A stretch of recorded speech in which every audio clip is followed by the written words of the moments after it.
प्रिय विद्यार्थियों, आज हम आचार्य केशवदास द्वारा रचित संक्षिप्त रामचंद्रिका के परशुराम संवाद प्रसंगों का अध्ययन करेंगे। परशुराम संवाद। परशुराम: तेरी सरासन शंकर को सु सिए स्वयंवर माज परी ताते बड्यो अभिमान महामनो मेरहु नेकनो शंक परी। राम: सो अपराध पर्यो हम सो अब क्यों सुधरेऊ तुम हो दो कहो।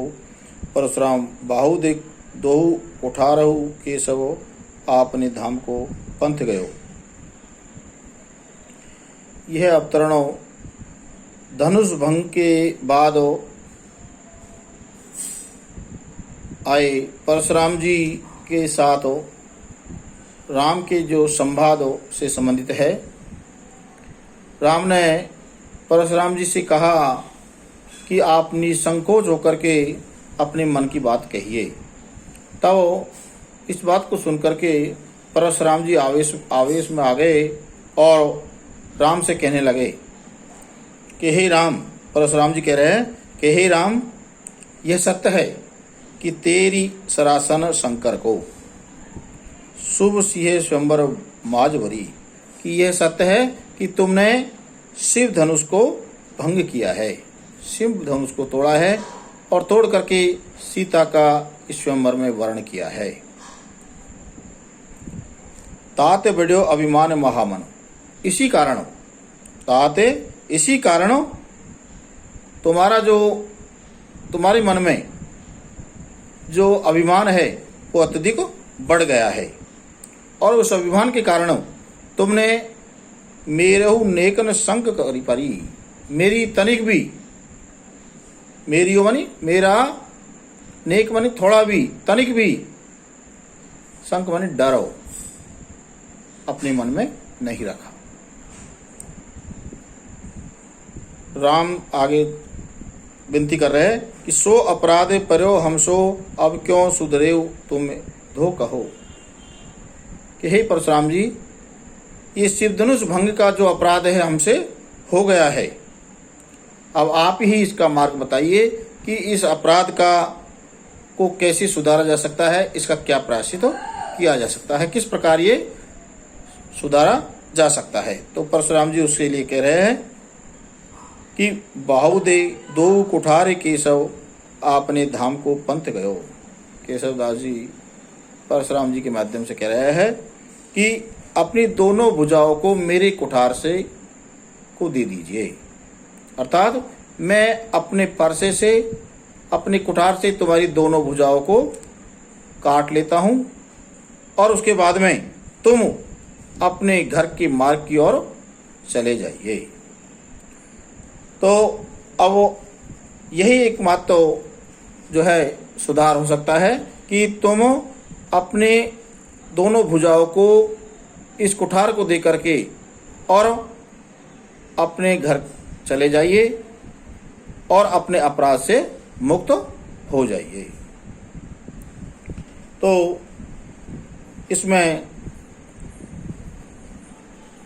राम के द्वारा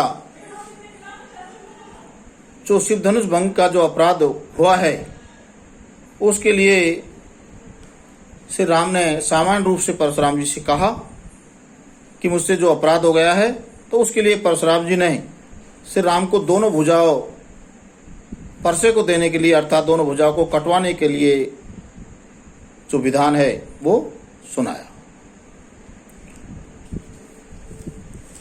टूटे टूटन हार तरु बाहु दीजऊ दोषो, त्यों अब हर के धनुष को हम पर कीजत रोष, हम पर कीजत रोष कालगति जानन जाही। हो न हारे रहे मिटे मीट मिटाई, हो न हारे रहे मोहि मद सबको छूटे। होई तिनका वज्र वज्र तिनका हो टूटे।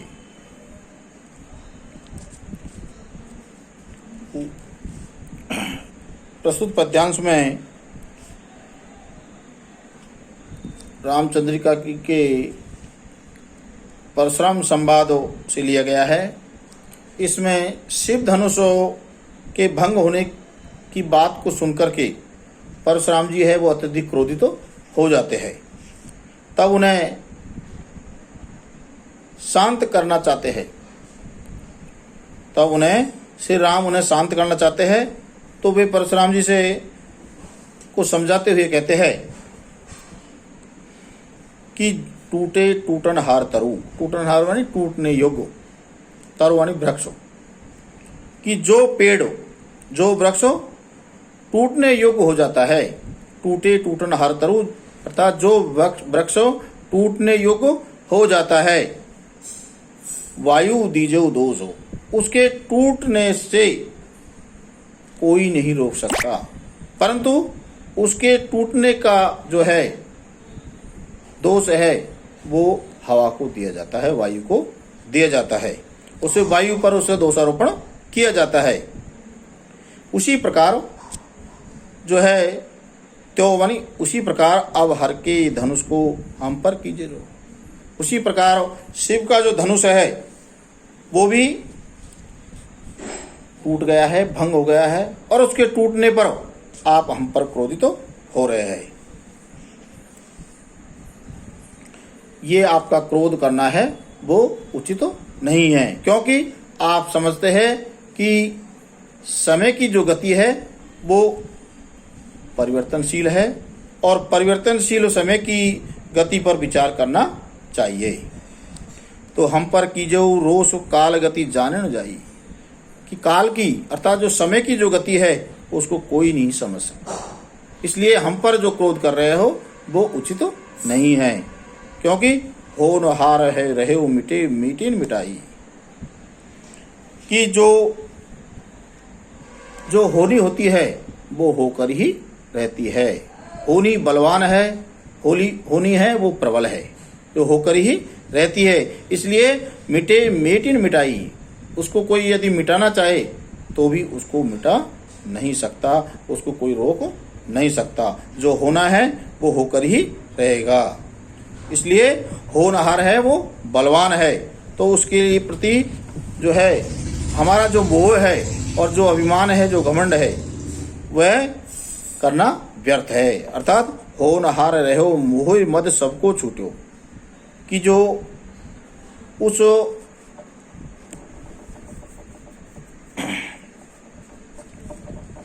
जो हमारा जो मोह होता है, जो हमारा जो घमंड जो होता है कि इस वस्तु पर हमारा अधिकार है, इस पर हमारा जो पूर्ण स्वामित्व है, तो वो जो है वो करना हमारा एक तरह से मोह है या उसके प्रति हमारा घमंड है, वो करना व्यर्थ है, क्योंकि परिवर्तनशीलता के कारण ही वस्तुओं के प्रति जो हमारा जो लगाव है वो समय के साथ स्वतः ही समाप्त हो जाता है। तो यही इस संसार का सत्य है। तो आगे चर्चा करते हुए कवि राम के माध्यम से कह रहे हैं कि होई तिनका वज्र वज्र तिनका है टूटे, कि होनहार प्रबल होने पर अत्यधिक जो कमजोर जो तिनका है घास का वह भी बहुत ही कठोर हो जाता है, वह भी वज्र के समान कठोर हो जाता है, शक्ति संपन्न हो जाता है। और यदि होनहार विपरीत होता है तो वज्र तिनका है टूटे, तो कठोर वज्र भी तिनके के समान टूट जाता है। इसलिए समय की जो गतिशीलता है और जो होनहार की जो प्रधानता है उसको मानकर ही व्यक्ति को अपना आचरण करना चाहिए, और वही जो है समय की बदलाव है, जो परिवर्तनशीलता है, उसके साथ ही इस संसार में चलना चाहिए। तो इसमें कवि ने यहाँ राम के अवतार रूप में जो आविर्भाव होने का संकेत दिया है, साथ ही होनहार और समय को सर्वाधिक बलवान और शक्तिशाली बतलाया है।